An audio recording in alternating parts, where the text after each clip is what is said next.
Bismillahirrahmanirrahim. Assalamualaikum warahmatullahi wabarakatuh. Waalaikumsalam warahmatullahi wabarakatuh.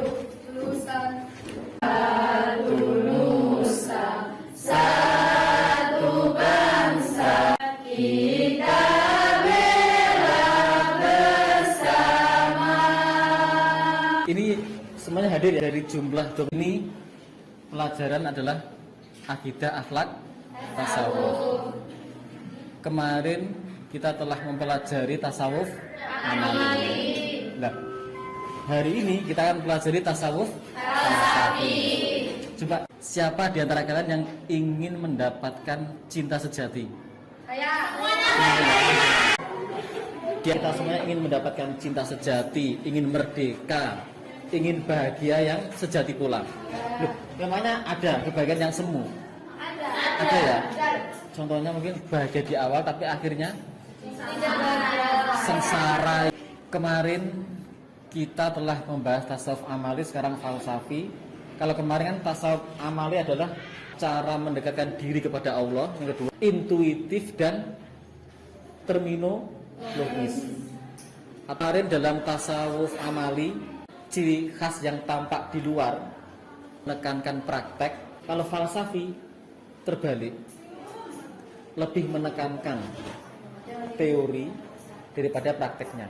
Tapi ini ya, tampak atau ciri dari luar ya, belum tentu mewakili keadaan yang sebenarnya. Silakan. Apakah metode di tasawuf amali dan tasawuf falsafi itu sama?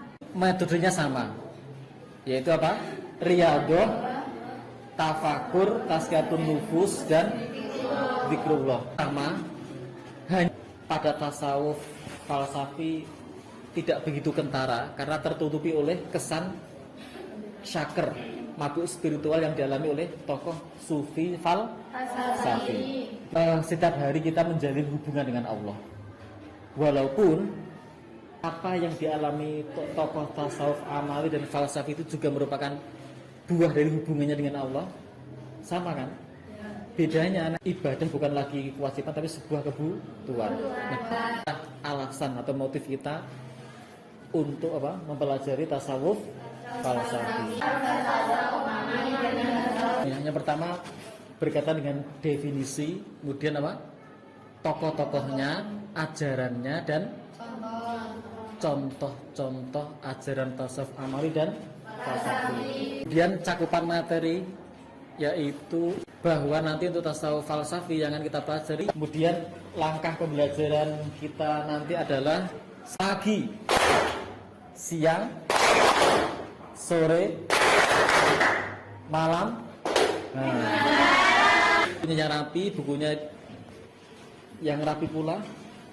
Semua harap baikkan di tes. Silakan dikerjakan.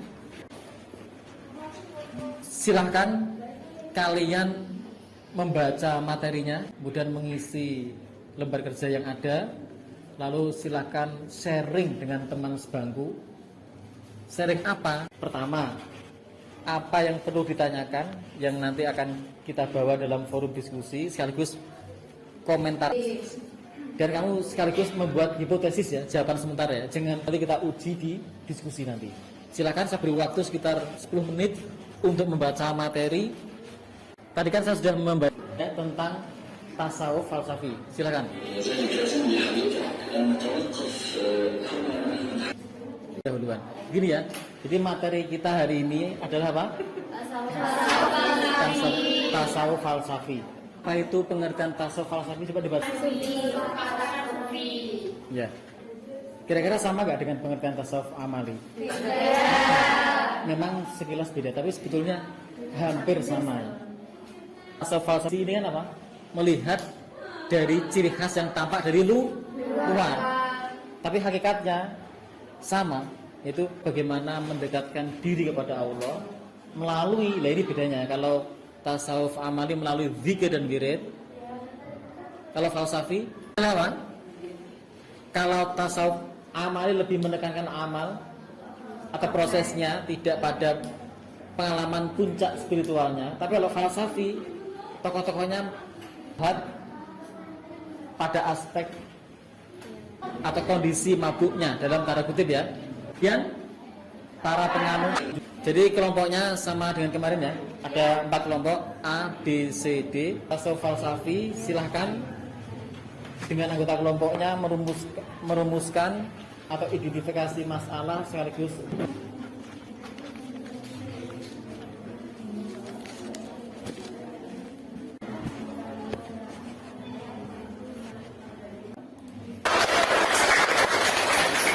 Mengapa para penganut falsafi ini selalu Apakah ajaran tasawuf falsafi itu fana atau indah ulum?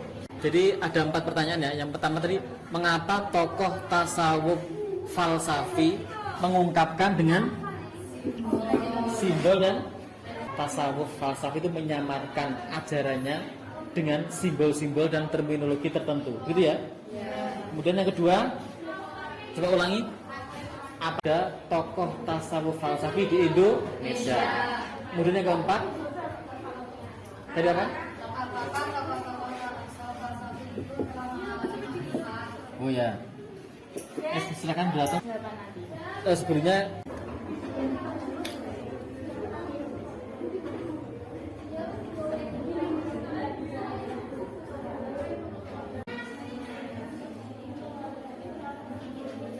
Baik, saya rasa sesi diskusi sudah cukup. Sebelum memasuki sesi semangat, tepuk semangat. Satu semangat, mundur semangat, tetap semangat, jangan kendor.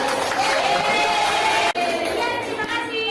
Masuki sesi selanjutnya adalah penyampaian jawaban dari masing-masing pertanyaan yang sudah didiskusikan. Untuk pertanyaan nomor 1, mengapa para pengaruh falsafi ini selalu menyamarkan ungkapan-ungkapan dengan hakikat realitas dengan sebagai simbol atau terminologi? Menurut kami, jawaban dari kelompok 1 meliputan dari kelompok 1. Pengalaman sufistik yang dialami merupakan pengalaman agung. Silakan. Saya. Ya, terus saya setuju dengan jawaban dari kelompok 2. apa itu? Teman, silakan. Saya. Menurut kelompok 4 itu supaya tidak dikira sombong atas status kesufiannya. Ya, berarti di sini ada 2 pendapat. Yang mana pendapat pertama itu karena pengalaman sufistik yang dialami merupakan pengalaman agung yang sulit diwakili oleh kata-kata. Yang kedua, karena Ya, nampaknya seru tadi, saling apa? Beradu pendapat dan komentar.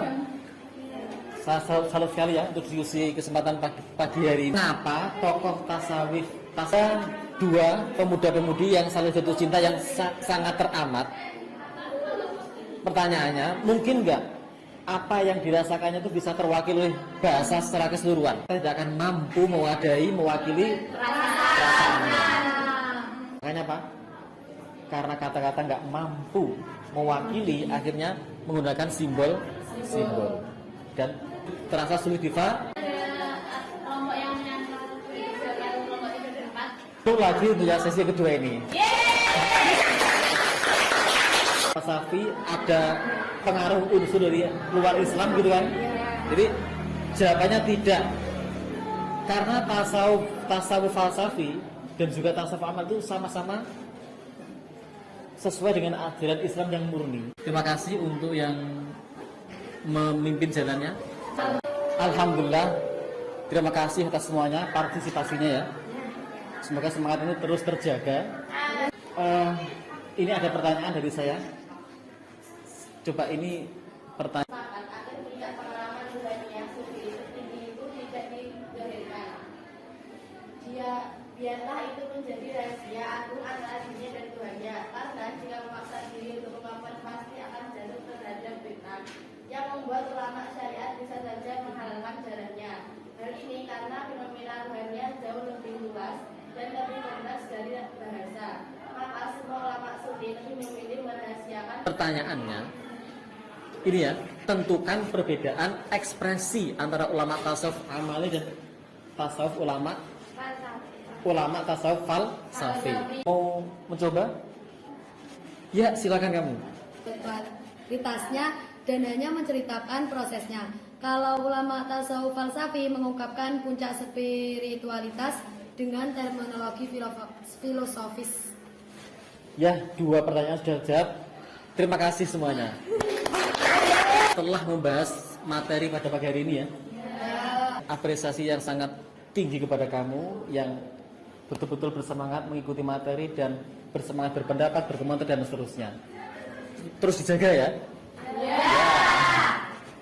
Kemudian simpulkan lagi biar kita semakin mantap pemahaman kita materi pada pagi hari ini. Yang pertama yaitu tasawuf ya, dan pengalaman sufistik. Ya. Kemudian karakteristik tasawuf falsafah ada 4 yaitu secara singkat yang pertama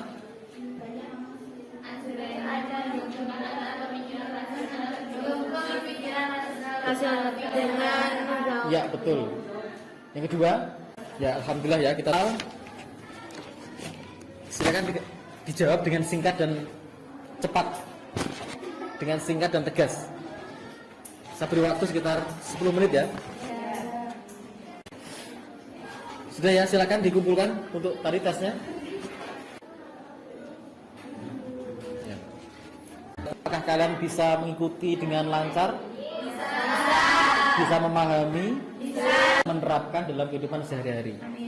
Ustaz, kenapa kok kita membahas tasawuf falsafi, yaitu tasawuf yang dialami oleh orang yang makomnya sudah tinggi sekali. Makom yang tinggi kan berawal dari makom yang biasa dulu. Toh andaikan kita belum bisa menggapainya, dengan kita mempelajarinya kan itu sebagai wujud kita mencintai para kekasih, laksanakan penilaian atau apa? Ulangan harian untuk yang kedua. Ini ada 5 pertanyaan. Silakan dikerjakan di kertas. Buku paket ditutup. Silakan kerjakan sendiri-sendiri, jujur ya. Hati-hati dengan soal dan pertanyaannya. Karena ini menuntut berpikir yang analisis. Ini ada tugas. Tapi nanti kalian melihatnya di Google Form. Tolong dikerjakan ya, sesuai petunjuknya. Soalnya hanya 5 nomor, tetapi 1 nomor itu bercabangnya lumayan. Kita tentu tidak ingin mendapatkan cinta semu, kebahagiaan semu, kemerdekaan. Ternyata kebahagiaan abadi, cinta abadi adalah tentang Allah Subhanahu wa Ta'ala. Yang mencintai Allah Subhanahu wa Ta'ala. Silakan. Pertanyaan bagus. Apakah di surga bisa bertemu Allah? Justru orang mukmin itu akan bertemu Allah ketika di surga. Di dunia alam materi ini tidak akan mampu mewadahi semua itu, peristiwa itu. Gitunya kalian dengan thalabul ilmi, mengisi hari muda, hari usia muda dengan kegiatan positif, walaupun itu terkadang apa, suruh kalian memilih seperti ini. Salut buat kalian semuanya. Cita-cita mulia kita yaitu apa? Kehidupan akhirat yang bahagia. Kalau kita apapun itu yang jelas semuanya dalam rangka menggapai ridho Allah Subhanahu wa Ta'ala. Kan dirapikan semuanya sudah ya? Baiklah.